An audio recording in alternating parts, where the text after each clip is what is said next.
Doctor Naresh బాబు 2019లో BJP ticket ఇచ్చింది. Technical గ్రౌండ్స్లో అప్పట్లో రిజెక్ట్ అయ్యింది నామినేషన్. బీజేపీ చాలా బాగుంది, ముఖ్యంగా మోడీ వే ఉంది చాలా. ఎంపీ ఎలక్షన్లనే చాలా బాగుంది. గత అసెంబ్లీ ఎలక్షన్ల కంటే ఇప్పుడు ఎక్కువ ఉంది. అసెంబ్లీ ఎలక్షన్లలో ఎంతైతే ఉండేనో దానికంటే ఇప్పుడు ఎక్కువ ఉంది మోడీ వ్యూ. చాలా మంది ఏమంటారు పబ్లిక్ లోపల ఇక్కడ బీజేపీ ఎందుకు బీఆర్ఎస్ కాంగ్రెస్ ఉందని అంటున్నారు. దాని మీద మీ అవగాహన?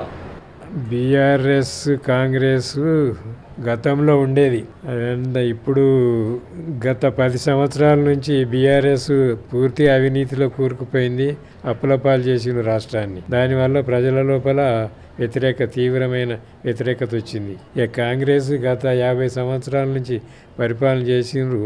ఇప్పుడు మొన్న రీసెంట్ ఎలక్షన్లలో ఆచరణ సాధ్యం కానీ అనేక హామీలు ఇచ్చిండ్రు. దాంట్లో 1-2 తప్ప అవి కూడా ఆర్థిక సమస్యలతో ముడిపడని మాత్రం చేసిండ్రు. మిగతా అన్నీ వాళ్ళు అయితే హామీలు ఇచ్చిండ్రో ఏం చేయలేదు వాళ్ళు. దాంతో ఇప్పుడు ప్రజలలో తీవ్రమైన వ్యతిరేకత ఉంది. కేసీఆర్ డెవలప్మెంట్ చేసిండు. డెవలప్మెంట్ కంటే అప్పులు ఎక్కువ చేసిండు ఆయన. చేసి ఇంకా రోడ్లు బిల్డింగ్స్ కట్టిండు. అండ్ కేవలం మన ఇక్కడ గజ్వేల్ మట్టికి అది మొత్తం తెలంగాణ వ్యాప్తంగా ఈ విధంగా అభివృద్ధి జరగలేదు. ఇక్కడ దానికంటే ఎక్కువ ఇక్కడ ముంపు గ్రామాల ప్రజలు ఈ కాళేశ్వరం ప్రాజెక్టు కోసం పెద్ద మొత్తంలో దాదాపు ఒక 10 గ్రామాల వరకు సబ్మర్జ్ అయిపోయినాయి. దానివల్ల చాలా వ్యతిరేకత ఉంది. అంత పెద్ద ప్రాజెక్టు తీసుకోవాల్సిన అవసరం లేకుండే కొన్ని చెక్ డ్యామ్ ఇంతకంటే తక్కువ బడ్జెట్ తోటి కొన్ని చెక్ డ్యామ్స్ కట్టినట్టయితే ఇంకా ఎక్కువ ఇరిగేషన్ వస్తుండే. దాని ఖర్చు ఎక్కువ, దానివల్ల ఫలితం తక్కువ ఉంది. సో ఇక్కడ చూస్తే మల్లన్న సాగర్ ముంపు గ్రామాలు ఏవైతే వాళ్ళందరికీ రైతులందరికీ న్యాయం జరిగిందంట? జరగలేదు. కొందరికి మాత్రం రాజకీయంగా పలుకుబడి ఉన్న వాళ్ళకి మాత్రం జరిగింది తప్ప సామాన్యులకు ఏం జరగలేదు.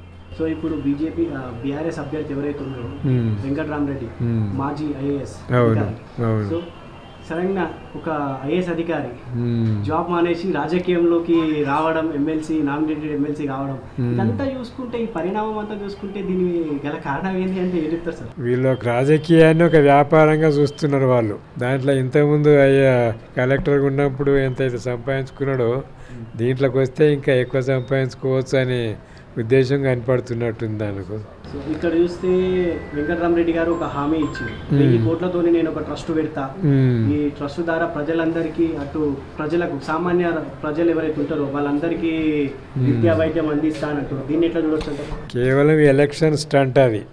ఇది ఒక గిమ్మిక్. ఒకవేళ సర్వీస్ చేయాలనుకుంటే ఇప్పుడు పార్లమెంట్ మెంబర్గా ఎన్నుకోబడితేనే సర్వీస్ చేయాలా, లేకపోతే చేయరాదా? కోట్ల రూపాయలు సంపాదించుకొని ఇప్పుడు నేను 100 కోట్లతోటి ట్రస్ట్ పెడతా, ఇప్పుడు సర్వీస్ చేస్తా అంటే ప్రజలు నమ్మే పరిస్థితి లేదు. సో ఇక్కడ చూస్తే బీజేపీ వచ్చేసి రఘునందన్ రావు గారు ఉన్నారు. సో వీరిపైన మీ అభిప్రాయం ఏంటి? ఆయనే మంచి టాలెంటెడ్ పొలిటీషియను. ఆయనకు చాతుర్యం కూడా ఉంది. ప్రజలకు కూడా బాగా సేవ చేస్తున్నాడు. ప్రజల లోపలి చొచ్చుకొని పోతున్నాడు. ప్రజలతోటి కాంటాక్ట్స్ చాలా ఉన్నాయి. ఈయన వెంకట్రామరెడ్డి అనేట ఆయన ఇంతకుముందు కలెక్టర్గా ఉన్నప్పుడు కూడా పబ్లిక్ లోపల అంత మంచి సర్వీస్ ఏం చేయలేదు. ఆయన చెడ్డ పేరు ఉంది ఆయన. సో ఇదే వెంకట్రామరెడ్డి గారు రైతులను ఒక మాట అన్నారు, వరేస్తే ఊరేస్తా.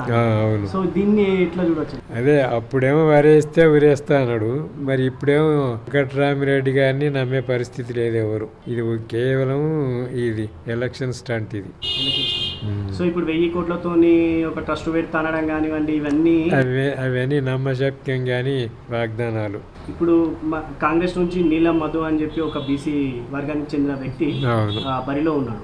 సో ఈయన పలు పార్టీలు మారి కాంగ్రెస్ లోకి మళ్ళీ వచ్చింది.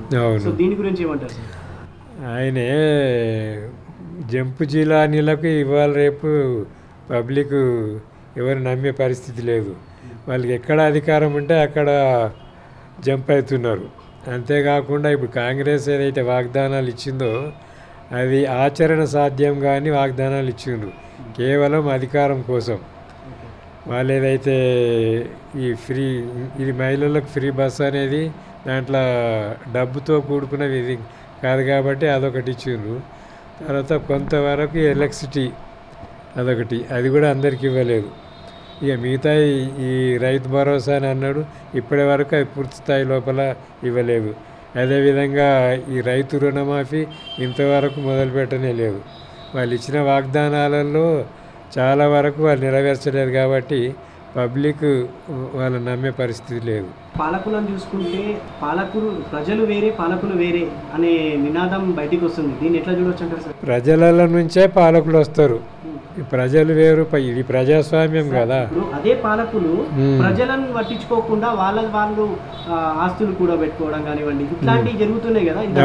పరిణామం చూస్తే మీకేమనిపిస్తుంది? కొంతమంది రాజకీయవేత్తలు ఈ రాజకీయాలను ఒక వ్యాపారంగా చూస్తున్న తప్ప సేవా దృక్పథంతో చూస్తలేదు. ప్రజాస్వామ్యం లోపల ప్రభుత్వాలు అనేటి సేవ చేయడానికి పనిచేయాలి తప్ప దాన్ని వ్యాపారంగా మార్చి డబ్బులు కూడా పెట్టుకోవడం కాదు. కాబట్టి ఇప్పుడు బీజేపీ ప్రభుత్వం ఏదైతుందో గత 10 సంవత్సరాల నుంచి ఇంతకుముందు గత ప్రభుత్వాలు చేసిన అప్పులన్నీ తీర్చేసింది. అంతేకాకుండా అనేక రంగాలలో గత 60 years నుంచి చేయనటువంటి అభివృద్ధి 10 సంవత్సరాల్లో జరిగింది. ఉదాహరణకు రక్షణ రంగంలో కానీ, ఆర్థిక రంగంలో కానీ, ఇంకా ఈ టెర్రరిజం నిర్మూలన కానీ, తర్వాత సంక్షేమ పథకాలలో కానీ, ఈ విధంగా అనేక రకాలైనటువంటి పథకాల ద్వారా మన దేశం త్వరితగతిన అభివృద్ధి చెందుతున్నది. ప్రపంచ దేశాలలో ఇప్పుడు మన దేశం అగ్రగామిగా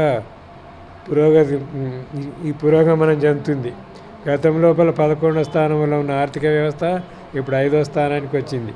మరొకసారి నరేంద్ర మోడీకి అధికారంలోకి వచ్చినట్టయితే 3వ స్థానానికి తీసుకొస్తా అని ఆయన వాగ్దానం చేసిండు. ఆయన చేసే వాగ్దానాలన్నీ ఆయన ఏవైతే చేయగలుగుతాడో అవి మాత్రమే వాగ్దానాలు చేస్తాడు. వాటిని పరిపూర్తిగా కంప్లీట్ చేస్తాడు తప్ప ఆచరణ సాధ్యం కాని వాగ్దానాలు చేసి బూటకపు వాగ్దానాలు చేసి పబ్బం గడుపుకునే రకం కాదు భారతీయ జనతా పార్టీ, నరేంద్ర మోడీ.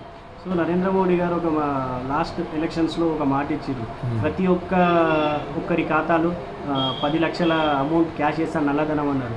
ఇదంతా ఎలక్షన్ కోసం చేసిన స్టంటే అని ఇతర పార్టీలు ఆరోపిస్తున్నాయి. దీనిపై మీ స్పందన? ఇప్పుడు నల్లధనం ఇది నల్లధనము అనేది పెద్ద చాలా అది చిన్న విషయం కాదు. చాలా కాలం నుంచి కోట్లాది రూపాయలు పరాయి దేశాలలో దాచిపెట్టుకున్నారు. దాన్ని వెలికి తీయాలంటే పరాయి దేశాల సహకారం కూడా అవసరం ఉంటుంది. మనము ఏదైతే వాగ్దానం చేసింది ఆయన నిస్వార్థంగా త్యాగనీరతో పనిచేస్తున్నాడు. చాలా వరకు నల్లధనాన్ని నిర్మూలించగలిగి ఉండు. మరొకసారి అధికారంలోకి వచ్చినట్టయితే ఆయన వాగ్దానం చేసిండో దాన్ని పరిపూర్ణం చేసే అవకాశం ఉంది. ఇటు చూస్తే డెవలప్మెంట్ అనేది ఇండియాలో, భారతదేశంలో నార్త్ ఇండియాకి జరిగినంత డెవలప్మెంట్ సౌత్ ఇండియాలో జరగలేదు అనేది కూడా ఒక ప్రశంసన ఉంది. దీనిపైన అది రాజకీయ వర్గాల వాళ్ళు, గిట్టని వర్గాల వాళ్ళు చేసేది తప్ప ప్రభుత్వం అనేది అన్ని ప్రాంతాలను వాళ్ళ ఆర్థిక పరిస్థితి, రాజకీయ పరిస్థితి, భౌగోళిక పరిస్థితి ఆధారంగా ఎప్పుడెప్పుడు ఎవరెవరికి ఎంతెంత కేటాయించాలి దాన్ని దామాషా పద్ధతి లోపల అందరికి ఇస్తారు తప్ప దీంట్లో వివక్షణ అనేది ఎట్టి పరిస్థితిలో ఉండదు. ఇది గిట్టని వారు చేసే ఇది ఆరోపణ తప్ప దీంట్లో వాస్తవం లేదు. ఇటు బీజేపీ బీఆర్ఎస్ రెండు ఒకటే, ఇవన్నీ ముసుగులో గుద్దలాటలాగా వ్యవహరిస్తారు అనేది ఒక ఆరోపణ ఉంది. దీనిపైన ఇది కాంగ్రెస్ వాళ్ళు ఓటు బ్యాంక్ రాజకీయాల కోసం చేసేది ఆరోపణ. దీంట్లో ఎలాంటి పసలేదు.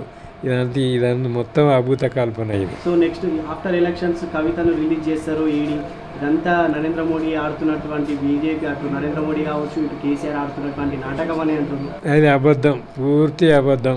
ఇది కవిత అరెస్టు అనేది అది ప్రభుత్వ అంటే దానికి వేరే సెపరేట్ డిపార్ట్మెంట్స్ ఉంటాయి, వాళ్ళు చేస్తారు తప్ప దాని మీద ప్రభుత్వం యొక్క ఆజమాయిషి కానీ దాంట్లో ఏముండవు. కాబట్టి వీళ్ళు ఏదైతే ఆరోపణలు చేస్తున్నదో అవన్నీ అద్భుత కల్పనలు. సో మొత్తానికి ఆఫ్టర్ ఎలక్షన్స్ కవిత రిలీజ్ అవుతుందని నేనే కాదు అంటే దాంట్లో మెరిట్స్ డిమెరిట్స్ మీద అది లీగల్ విషయం. అది చట్టపరంగా మన కోర్టులు రిలీజ్ చేస్తే తప్ప ప్రభుత్వాలు రిలీజ్ చేయవాలి. ఇన్ని వేల కోట్లు అప్పు చేసినటువంటి బీఆర్ఎస్ ప్రభుత్వం ఈరోజు మళ్ళీ మాకు అధికారం ఇవ్వండి, మేము మళ్ళీ మళ్ళీ మేమేందో చూపెట్టుకుంటామని కేటీఆర్ కావచ్చు, అటు కేసీఆర్ కావచ్చు వాగ్దానాలు చేస్తున్నారు. వేల కోట్లు కాదు, లక్షల కోట్లు అప్పులు చేసిండ్రు. దాదాపు 5-6 లక్షల కోట్లు చేసిండ్రు. వాళ్ళంతా కూడబెట్టుకున్నారు. మన ప్రజల్ని అప్పులపాలు చేసిండ్రు. మళ్ళొకసారి వాళ్ళు మేము ఏదో చేస్తామంటే పబ్లిక్ నమ్మే పరిస్థితి లేదు ఇప్పుడు.